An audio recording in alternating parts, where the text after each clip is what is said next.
ბოლო დღეებში მთელი ამერიკა ხმაურიანმა სკანდალმა მოიცვა. კატარის ხმაურიანი და პომპეზური საჩუქარი დონალდ ტრამპს ამერიკის პრეზიდენტის სიცოცხლისთვის საშიში აღმოჩნდა.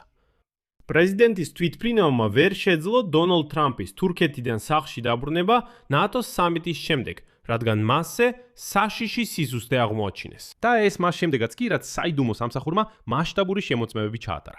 წარმოიდგინეთ, პარასკევის საღამოა, თქვენ ჟურნალისტი ხართ, ოჯახთან ერთად სახლში ვახშმობთ და უცებ კარზე ფედერალური აგენტები რეკავენ. სასამართლო უწყებით, რომელიც მოითხოვს ფიცის ქვეშ წარგეთ დიდ ჟიურის წინაშე და ფაქტობრივად გაამჟღავნოთ თქვენი წყაროები, რადგან თქვენი გაზეთის მასალა პრეზიდენტ დონალდ ტრამპს არ მოეწონა.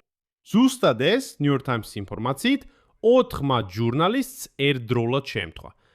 მათი ბრალი ტრამპის ადმინისტრაციის თვალში ის იყო, რომ მათ გამოუახოტნეს სტატია ახალ ბორდ ნომერ 1-ზე, იმავე მდიდრულ თვითმფრინავზე, რომელიც ტრამპს კატარმა აჩუქა და რომელიც ტრამპს ნატოს სამიტის შემდეგ თურქეთში მოუწია დაეტოვებინა, რადგან ის სახიფათო აღმოჩნდა.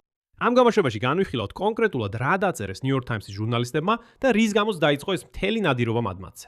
რატომ აღმოჩნდა $400 მილიონ ნაჩუქარი თვითმფრინავი ასეთი პრობლემური? როგორ ხსნიან თეთრი სახლი და აშშ-ის იუსტიციის სამინისტრო ამ უპრეცედენტო ნაბიჯს, როცა აგენტები ჟურნალისტთა სახლის გართან გამოჩნდნენ?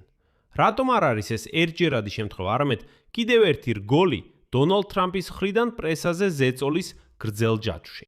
მე ალექსეი პეჩი ვარ. მოდით ერთად განვიხილოთ ეს თემა, მაგრამ სანამ დავიწყებთ, გთხოვთ გამოიწეროთ ეს არხი. ჩვენ 300,000 გამომწერის ნიშნულს უახლოვდებით და პირადად მადლობელი ვიქნებით თქვენი მხარდაჭერისთვის. გამოიწერეთ, რომ არ გამოტოვოთ. ეს ძალიან უნიკალურია, როდესაც აშენდა ეს თვითმფრინავი მსოფლიოში ყველაზე ძვირადღირებულად და ფეშენებელურად ითვლებოდა. ის აშენდა ისეთ დონეზე, რომელიც ალბათ აღარდროს იქნება ნანახი. და თუ მედია სურს, არ ვიცი დამეხმარება თუ არა ეს მასალებში, არ ფიქრობ, რომ რამე განსხვავებული იქნება, მაგრამ რასაც ახლა გავაკეთებთ, არის ის, რომ უბრალოდ სწრაფად გაგასეირნებთ. მედია სინამდვილეში აპირებს ამას. შეხედეთ მათ, ისინი მართლაც იღიმიან. იღიმით? მოდით დავიწყოთ იმით, რა მოხდა საერთოდ. 4 ჟურნალისტმა New York Times-იდან ჯულიან ბარნსმა, ერიკ ლიპტონმა, თაილერ პეიჯერმა და ერიკ შმიტმა მიიღეს უწყებები ამერიკის შეერთებული შტატების იუსტიციის დეპარტამენტისგან.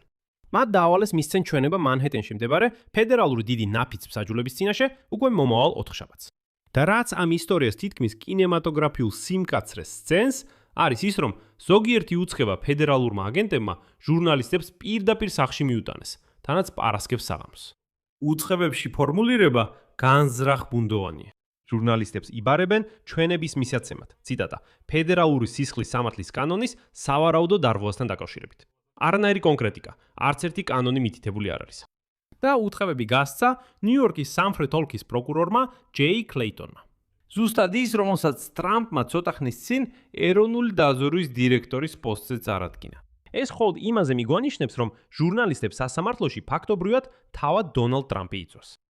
New York Times-ის გაზეთის რეაქცია მკისიერი და მკაცრი იყო. რედაქციის მთავარი იურისტი დევიდ მაკროული აცხადებს, რომ ფედერალური ძალოვნების გამოჩენა რეპორტიორების სახლების კართან, ციტატა, უნდა შეძრას ნებისმიერი ამერიკელის სინდისი, ვისაც კონსტიტუციის ჯერა. მან ამას უწოდა თავხედური აქტი და პირდაპირ დაახასიათა როგორც მცდელობა ხელი შეუშალონ საზოგადოებას გაიგოს რა ხდება ქვეყანაში ჟურნალისტების დაშინებით. New York Times-მა განაცხადა, რომ სასამართლოში გაასაჩივრებს ამ უწყებებს და მათ საზოგადოებრივი ინტერესებისათვის ინფორმაციის შეგროვების, პრესის შესაძლებლობის პირდაპირ მუქარად მოიხსენია. მაგრამ რის გამო დაიწყო ეს ყველაფერი? ყველაფერი საჩუქრის გარშემო დატრიალდა. გასულ წელს შეგახსენებთ კატარის მთავრობამ დონალდ ტრამპს ბორტი ნომერი 1 აჩუქა. ეს არის ბოინგი 747, რომელიც ჯვირადღირებულ მოდერნიზაციას დაექვემდებარა, რომლის ღირებულება დაახლოებით $400 მილიონია. დოლარი და ექსპლუატაციაში შევიდა პირდაპირ გასულ კვირას. გასულ კვირას ტრამპმა პომპეზურად წარუდგინა იგი საზოგადოებას და კიდეც მასზე თურქეთში ნატოს სამიტზე გაფრინდა. და აი აქ New York Times-ის ჟურნალისტებმა არასასიამოვნო რამ აღმოაჩინეს. 4 შაბათს გაზეთმა ანონიმურ წყაროებზე დაყრდნობით გაავრცელა ინფორმაცია, რომ საიდუმლო სამსახურმა კატეგორიულად ურჩია დონალდ ტრამპს დაეტოვებინა ნატოს ბოლო სამიტი თურქეთში. არა ახალ ბოინგზე კატარისგან, არამედ ბორტი ნომერი 1-ის ძველ ვერსიაზე. და ეს ყველაფერი უსაფრთხოების მოსაზრებებიდან გამომდინარე. მეორე დღეს კი გამოცემამ დაამატა კიდევ უფრო მწვავე დეტალი და განაცხადა, რომ კატარის მიერ ნაჩუქარ თვითმფრინავს, როგორც აღმოჩნდა, აკლდა თავდაცვითი საწინააღმდეგო სისტემები, რომლებიც იყო ძველ მოდელში, მათ შორის მოწინავე ანტირაკეტული შესაძლებლობები.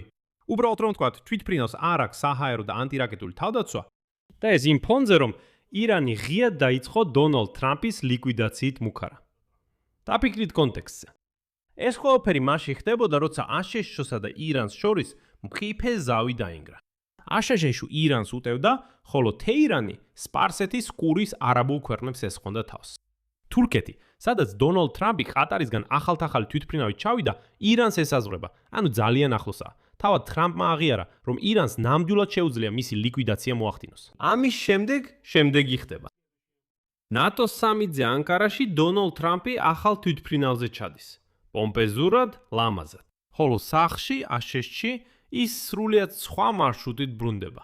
თანაც ძველ თვითმფრინავზე, რომელიც სწრაფად ჩამოიყვანეს თურქეთში. სასაცილოა, რომ როდესაც ტრამპს კითხეს, რატომ გადაჯდა ახალი თვითმფრინავიდან ძველში, მან უპასუხა, რომ ძველ თვითმფრინავზე, ციტატა, კარგი ძველი დროების მოსაგონებლად მიფრინავს. მაგრამ New York Times-ის სტატია სხვა რამეზე მიანიშნებდა, რომ კატარის ძვირადღირებული საჩუქარი უბრალოდ ნაკლებად დაცულია რაკეტებისგან. საერთოდ კი აშშ-ში საპრეზიდენტო ბორტი ირანის გვერდით მიფრინავს, ქვეყანასთან რომელთანაც აშშ-ში ომობს. პრეზიდენტი დონალდ ტრამპისთვის, რომელიც ამტკიცებს, რომ ირანის სიაში ნომერ პირველი სამიზნეა, პუბლიკაციები იმის შესახებ, რომ მისი ახალი თვითმფრინავი უფრო ცუდად არის დაცული, დარტყმაა როგორც მის იმიჯზე, ასევე პოლიტიკურ ნარატივზე. რა თქმა უნდა, აშშ-ის ხელისუფლებას თავისი ვერსია აქვს და ისიც უნდა გავითვალისწინოთ. თეთრმა სახმა უარყო თვითმფრინავის უსაფრთხოებასთან დაკავშირებული პრეტენზიები. პრეზიდენტმა სტივენ ჩუნმა განაცხადა, რომ ახალი Air Force One თანამედროვე თვითმფრინავია, აღჭურვილი უმაღლესი უსაფრთხოების პროტოკოლებით. უფრო მეტიც, მან ფაქტობრივად ბრალდება თითქოს და ღირსებად გადააქცია. მისი თქმით, ამერიკას ბევრი მტერი ხავს, რომლებიც პრეზიდენტ დონალდ ტრამპზე არიან დამიზნებულნი და ხელისუფლება იყენებს, ციტატა, ნებისმიერ ინსტრუმენტს, მათ შორის ყურადღების გადატანასა და დეზორიენტაციას. ანუ თვითმფრინავების შეცვლა წარმოადგენს როგორც ჭკვიანური მანევრი და არა როგორც სისუსტის აღიარება. ამერიკის შეერთებული შტატების იუსტიციის სამინისტრომ თავისუფლად ძირითადი დაცვის ხაზი ჩამოაყალიბა. ამბობენ, რომ სამიზნე ჟურნალისტები კი არა, არამედ ჩინოვნიკები არიან, რომლებიც საიდუმლო ინფორმაციას ავრცელებენ. აქ კითხვა ჩნდება, თუ თვითმფრინავს ყველაფერი რიგზე აქვს, მაშინ რა საიდუმლო ინფორმაცია შეიძლებოდა გაევრცელებინათ ჩინოვნიკებს? მაშინ რატომ არის ასეთი აჟიოტაჟი? ამბობენ, რომ თუ ჟურნალისტები, როგორც იუსტიციის სამინისტროში ამბობენ, გაამხელენ თავიანთ წყაროებს, გაამხელენ იმ ჩინოვნიკებს, რომლებმაც მათ ინფორმაცია მისცეს, მაშინ ჟურნალისტებს მასალისთვის არაფერი დაემართებათ. იუსტიციის სამინისტროს წარმომადგენელმა ხაზგასმით აღნიშნა, რომ ტრამპის ადმინისტრაციას აწუხებს ის ადამიანები, რომლებიც საიდუმლო ინფორმაციას ავრცელებენ და არა ჟურნალისტები. ეს პრინციპული არგუმენტია. ანუ ფორმალურად ეს სასამართლო უწყებები თითქოს ინფორმაციის გაჟონვას ეხება და არა მედიაზე. მაგრამ არის დეტალი, რომელიც კრიტიკოსების აზრით ნამდვილ მნიშვნელობას ამხელს. მასალის გამოქვეყნებამდე 4 შაბათს New York Times-ის ერთ-ერთ რეპორტიორსა და რედაქტორს მაღალი თანამდებობის მქონე FBI-ის თანამშრომლმა დაურეკა და სთხოვა, რომ ეს სტატია დროებით არ გამოექვეყნებინათ. რა თქმა უნდა, მიზეზი არ აუხსნია. უბრალოდ წარმოიდგინეთ, FBI-ის ჩინოვნიკი რეკავს რეპორტორსა და რედაქტორს და ეუბნება: ვიცი რომ სტატია მზად გაქვთ. არ გამოაქვეყნოთ. არა, არავითარ შემთხვევაში. მან ასევე სთხოვა დაესახელებინათ მასალის წყაროები, მაგრამ New York Times-ის ორივე თანამშრომელმა უარი თქვა ამის გაკეთებაზე. ამის შემდეგ კი სასამართლო უწყებები გაიგზავნა. რატომ არის ეს ისტორია ასეთი მნიშვნელოვანი? და აი აქ არის მთავარი მასშტაბის გასაგებად. ეს ერთადერთი შემთხვევა არ არის. როგორც ამერიკული მედია აღნიშნავს, სასამართლო უწყებების გაგზავნა ამ მრავალწლიანი ძალისხმევის კიდევ ერთი ესკალაცია. დონალდ ტრამპის მოთოკვა და მასმედიის კონტროლი. ჯაჭვი ძალიან გრძელია. ფინანსური და მორიგების შეთანხმება ABC News-თან, შეთანხმება CBS-ის გადაცემასთან 60 წუთი, სამოქალაქო სარჩელები, ფედერალური ქმედებები Wall Street Journal-ის, Washington Post-ის, BBC-ის, CNN-ის და ასე შემდეგ და ასე შემდეგ წინააღმდეგ. ამ წლის დასაწყისში FBI-ն ჩხრეკა ჩაატარა Washington Post-ის რეპორტიორ Hannah Nathanson-თან და მას ტელეფონები და ლეპტოპები ჩამოართვეს გამოძიების ფარგლებში, რომელიც კვლავაც ეხება ინფორმაციის გაჟონვას. ის წერდა ადმინისტრაციის მცდელობებზე, შეემცირებინა ფედერალური აპარატი. მასთან მივიდნენ და კითხეს: ვინ მოგცა ასეთი ინფორმაცია, ჰა? მოდი, ტელეფონი, ლეპტოპი, ყველაფერი ჩხრეკას დაგიწყებთ. დაგიწყებთ ბოდიში ზეწოლას, იმიტომ რომ როგორ თუ შენ ეკრდნობი შენს წყაროებს. სწრაფად დაგვიმხილე შენი წყაროები. უკვე აღარ ვაპარაკობ იმაზე, რომ ტრამპი მუდმივად აგინებს მედიას. Fake news. ეს მისი საყვარელი ფრაზაა. ეს საერთოდ გონებაში არ ჯდება. ის უბრალოდ ყველას როგორც უნდა, ისე აგინებს და როგორც ჩანს, ამას სიტყვის თავისუფლებად მიიჩნევს. ამასთან ერთად არის ერთი მნიშვნელოვანი ნიუანსი, რომელიც მაინც გვაძლევს იმედს.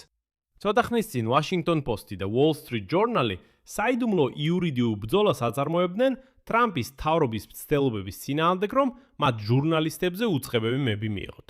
და იმ შემთხვევებშიც იუსტიციის სამინისტრომ საბოლოოდ გააუქმა თავისი უწყებები. ანუ, ხელისუფლების უკან დახევის პრეცედენტი უკვე არსებობდა. ადამიანის უფლებების დამცველები საკითხის არსს მაქსიმალურად ნათლად აყალიბებენ.